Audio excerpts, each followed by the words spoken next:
Hello সবাইকে।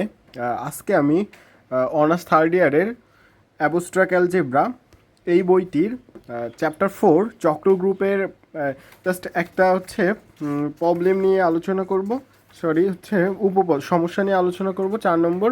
So আশা করি তোমরা এই ক্লাসটা দেখলে এটা নিয়ে পুরো তোমাদের কনসেপ্ট ক্লিয়ার হয়ে যাবে। আর একটা কথা বলি, এই যে বইটা আমাদের কাছে আছে, এই যে অ্যাবস্ট্রাক্ট অ্যালজেব্রার, তোমরা যদি এই বইটা হচ্ছে পুরো বা এই সাবজেক্টে তোমরা প্লাস মার্ক তুলতে চাও, তাহলে তোমাদের হচ্ছে জাস্ট 1 থেকে এখানে মোট অধ্যায় আছে তোমার হচ্ছে 17টা, সম্ভবত হ্যাঁ 17 অধ্যায় পর্যন্ত। তোমরা যদি 1 থেকে 10 পর্যন্ত অধ্যায়টা খুব সুন্দরভাবে করে যাও, তাহলে তোমরা আশা করি যে 90% অথবা 95% এখান থেকে কমন পাবা।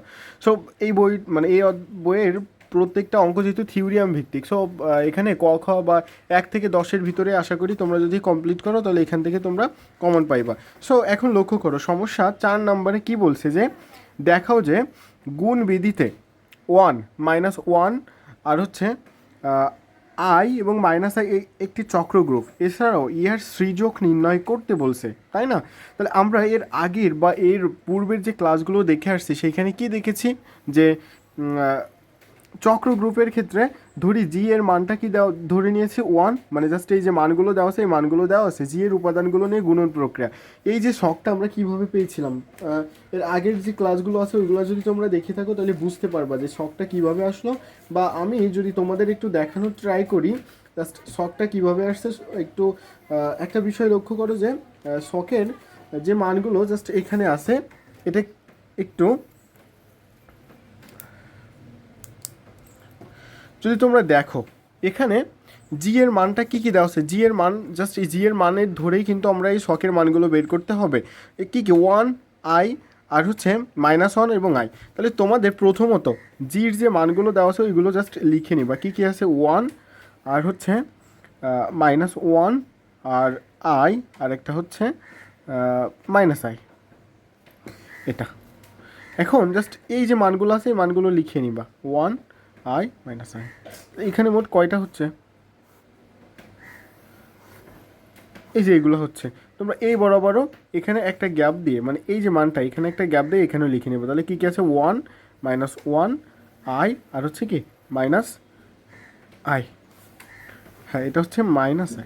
তো এটারও কিন্তু জাস্ট আমরা এরকম রূপে কি করব, মান পাবো আর কি। বুঝতে পেরেছ? এখন কি করবা, এর সঙ্গে এটা গুণ করে দিলে কি হচ্ছে 1, 1-এর সঙ্গে -1 গুণ করলে -1, 1-এর সঙ্গে i গুণ করলে i, এটা গুণ করলে -i, -1-এর সঙ্গে 1 গুণ করলে -1, -1-এর সঙ্গে 1 গুণ করলে +1, -1-এর সঙ্গে i গুণ করলে -i, -1-এর সঙ্গে -i গুণ করলে -i গুণ করলে +i, i-এর সঙ্গে 1 গুণ করলে i, i-এর সঙ্গে -1 গুণ করলে -i, i-এর সঙ্গে i গুণ করলে i স্কোয়ার, i-এর সঙ্গে -i গুণ করলে -i স্কোয়ার, -1-এর সঙ্গে -i, -i-এর সঙ্গে এটা প্লাস i, i-এর সঙ্গে -i স্কোয়ার আর হচ্ছে এটা হচ্ছে +i স্কোয়ার, এইটুকু।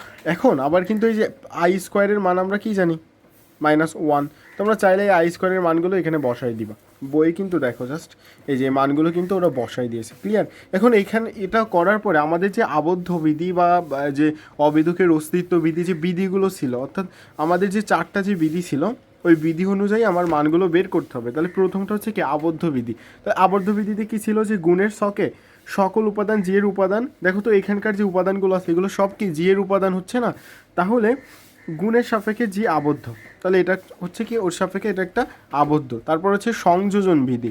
সংযোজন বিধিটা হচ্ছে তোমার এখানে দেখো তো এ ব্লাংস নট জি, মানে জি এর ভিতর এর সকল মানটা বিদ্যমান, সুতরাং সি প্রক্রিয়ায় সংযোজন বিধি মেনে চলে, সুতরাং জি গুণন প্রক্রিয়ায় সংযোজন বিধি মেনে চলতেছে।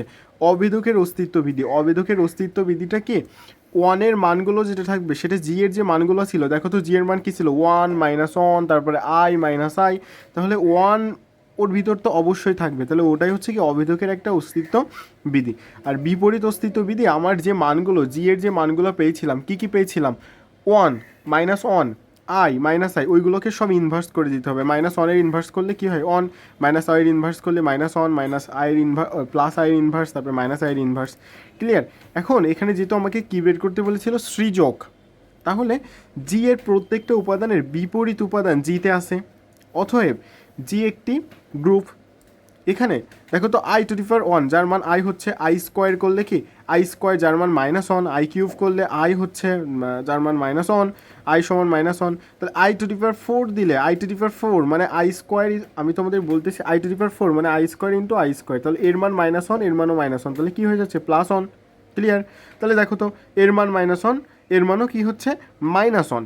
এখন অতএব জি সমান তাহলে কী কী পেয়েছিলাম ওয়ান মাইনাস ওয়ান আই আর হচ্ছে কি মাইনাস আই। তাহলে এই পুরোটার মান যদি আমরা দেখো তো I to the power four minus I square তারপর আই আর হচ্ছে আই কিউব, এটা করলে জি এর যে সৃজকটা পাচ্ছি মানে এর পুরোটা মানটা সেটা আই এর ভিতরেই বিদ্যমান থাকবে।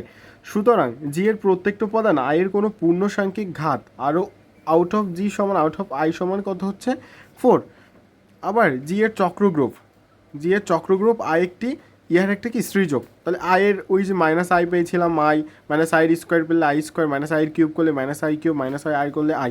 তাহলে এই যে মানগুলো পেয়েছিলাম সবগুলো যদি আমরা জাস্ট দেখি মানে প্রথমটা ফোর মানে পাওয়ার যে মানগুলো জি এর এটা ফোর তারপরে টু তারপরে কিউব তারপরে ওয়ান দিলে আমার আই পাচ্ছি বা ওয়ান পাচ্ছি শেষে, তাহলে এটার তাহলে যে মানটা আমরা পেয়েছি এটা হচ্ছে সৃজক। তোমরা চাইলে এটা আই ফোর তারপরে কিউব তারপরে টু তারপরে ওয়ান দিতে পারো। তাহলে এর যে মানটা আমরা পাবো অর্থাৎ এর জি এর যে মানটা আছে ওটাকে যদি ফোর ঘাতে অনুযায়ী আস্তে আস্তে কমানোর পরে যে মানটা পাচ্ছি সেটাই হচ্ছে তার কি সৃজক। ক্লিয়ার? এরপরে যদি কোথাও সমস্যা থাকে তাহলে সেটা অবশ্যই তোমরা জানিও।